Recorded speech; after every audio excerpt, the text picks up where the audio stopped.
I guess I'm now part of the slow money movement in France. I'm actually a professor at the Burgundy School of Business, which is mentioned there. This is a very progressive school. We have chairs in social entrepreneurship, corporate social responsibility, sustainable development, microfinance, and so on. I'm holding the microfinance chair. I mean, we have a small team of 6 people doing that. The chair is financed by Bank Populaire, which is a mutualist bank, which is very progressive also, and it looks after especially entrepreneurial finance. This particular project of slow money was financed by the Burgundy Regional Council, so the local government is interested in proximity finance as well as virtual finance.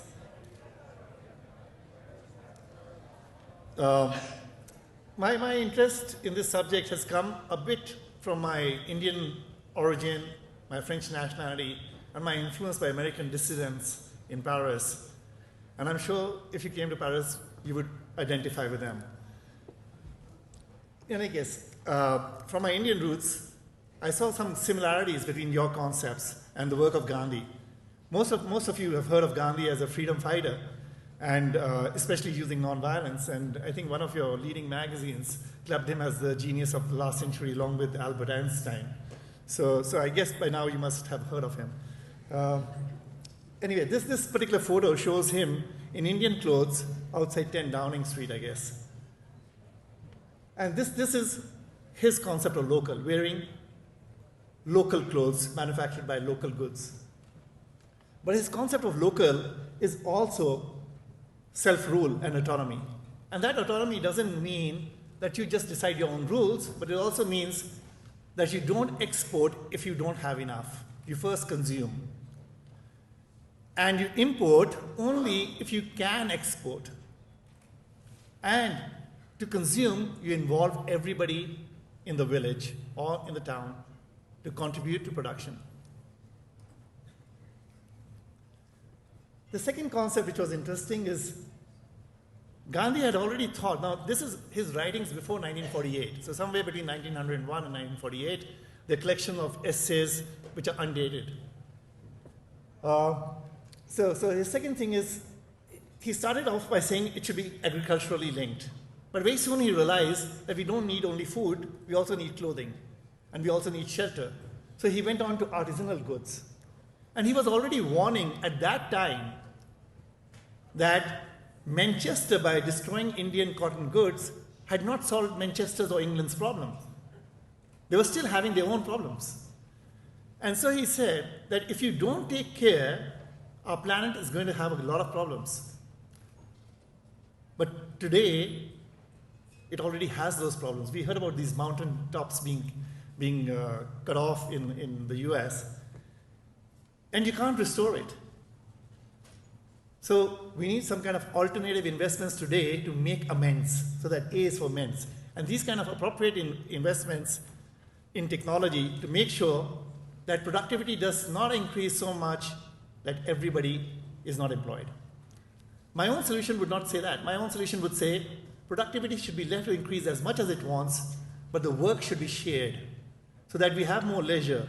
And if we have more leisure, we will demand more cultural goods, we'll demand for more interesting goods, and people will have opportunities to provide more interesting services, cultural services. The third concept, and from here we go from Gandhi to Schumacher, is a small concept. I mean, I'm into micro, but they were into small. And there's, I won't read out the quote. You've already seen it tons of times on the website as well as in Woody Tash's book. But he had this concept of trusteeship. That this trusteeship is that we are guardians of the society and of the planet. And it's up to you to fulfill that fiduciary or fiduciary responsibility. Anyway, this concept of small, as well as appropriate technology, especially appropriate technology, was developed in Small is Beautiful by Schumacher. A few years later down the line, I see another movement which is starting, which is called slow movement, which is about patience. Patience means taking one's time to taste. I gulp food down, and it's just something which I've learned to do ever since I was a kid. And, and I'm reminded again and again that I have to take that time. I have to take my time also to share, whether it's love or anything else, it requires time. It takes me a lot of time to read. I read very slowly. But somebody told me, you have to read every word. You can't fast read. Because if the author wrote that word, he meant it to be read. And finally, take one's time to teach. And this I learned from my students. Being Indian, I tend to speak very fast. And the French students which I have are not used to this kind of rapid speaking with this kind of accent.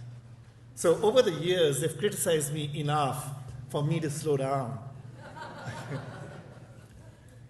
Finally, I had a nice thing going with PALS, which is PALS. But then I read Woody Tash's book. Okay, and he spoiled it all by adding one more element, which is human.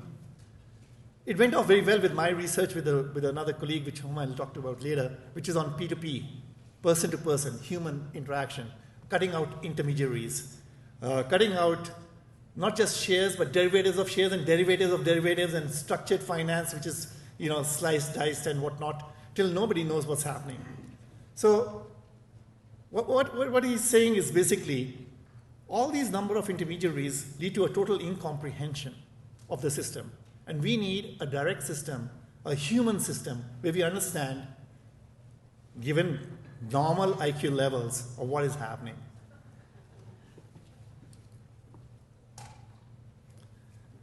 So now I'm lost.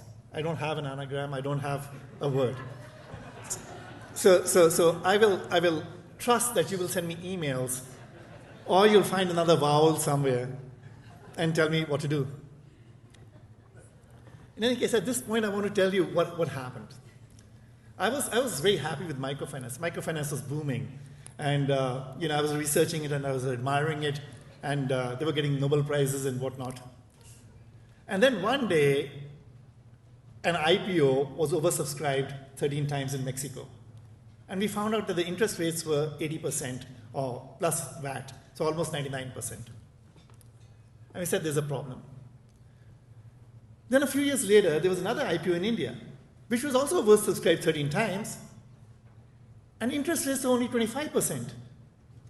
But the profitability and the growth was immense. And the government felt there was a problem. How can people make so much money and expect such high growth rates by lending to poor people? So the government said that the suicides which we are seeing in farms is coming because of microcredit. Because people have taken more than one loan, people have taken 2 loans, 3 loans, 4 loans, even 5 loans, and now they are over-indebted. So along with 2 of my colleagues, Saleh Khan and Philippe Otto, I did research on suicides. And I read Emile Durkheim. My research is not as good as Emile Durkheim's. He was alone, he took years, and I, just did a quick job to get an idea. He didn't have a calculator, I had computers. He didn't have a statistician. Philippe Otto is a statistician. But, my conclusions came to the fact that I saw correlation somewhere, but not significant. Where there was no correlation or very low correlation, it was significant. There was some dependency, but all this was with male suicides, not with female suicides. So we thought what was going wrong, and finally we came to the conclusion that maybe there's no fire, but there's certainly smoke. So there is some stress. And what is this stress being caused by? And if you're into entrepreneurial microfinance and not consumer microfinance, you think immediately that a stress of an enterprise, an over-leveraged enterprise, comes from inadequate equity. So the solution is not micro savings, as a lot of my colleagues are saying, because if those poor people had the savings, the entrepreneurs had the savings, they would put it in equity, in their own firms. You wouldn't see it in the bank. So I said, I need to find micro equity. And I started looking around, and guess what? In my backyard, that means in the suburbs of Dijon, in a place called Quetigny, there were these micro angels. These micro angels offering micro equity. Micro, so micro that even I could have done it. They were offering 7.5 euros to 450 euros a month. Each person puts this much money in. It's a club.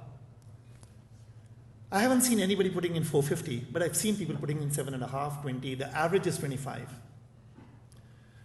13 of these people, on the average, okay, put money together, and that comes to about 300 euros a month. And in 10 months, they have about 3,000 euros, which they then invest in somebody's second-hand truck, or a sewing machine, or a table to put outside the market, or something. So finally, we had a microequity example going. So I said, okay, this is a great example. How's it doing? It's doing well, but not so well. I don't think I have a thingy to show the thing, but one of these axes is the number of clubs, and the other one is how many members there are. And today, there are almost 3,000 members after almost 30 years, after 30 years, in fact. Initially, it grew very fast, and then it stagnated. And for some years, especially near the end, we have no data, because there was no federal structure who was getting the data. And so now, again, in the time of crisis, it's grown again. So I said, okay, let me do some more work and find out what went wrong. How come such a beautiful movement has not grown more? So we interviewed all the leading people. I interviewed about 15 people in Paris, Lille, and Dijon. And I found that there were a series of reasons. And along with my co-authors, we wrote a paper. And you can see all the reasons in each of these headings there. But I'll give you an example of one each. There are ideological problems, such as if you want to be a local movement, you don't want to ask the state for help, because you think you can do it alone. There's a motivational problem, because if you're investing for 5 years, you should be able to go in for delayed gratification. But not everybody is into delayed gratification. People want to see results to keep their motivation going. The institutional blocks.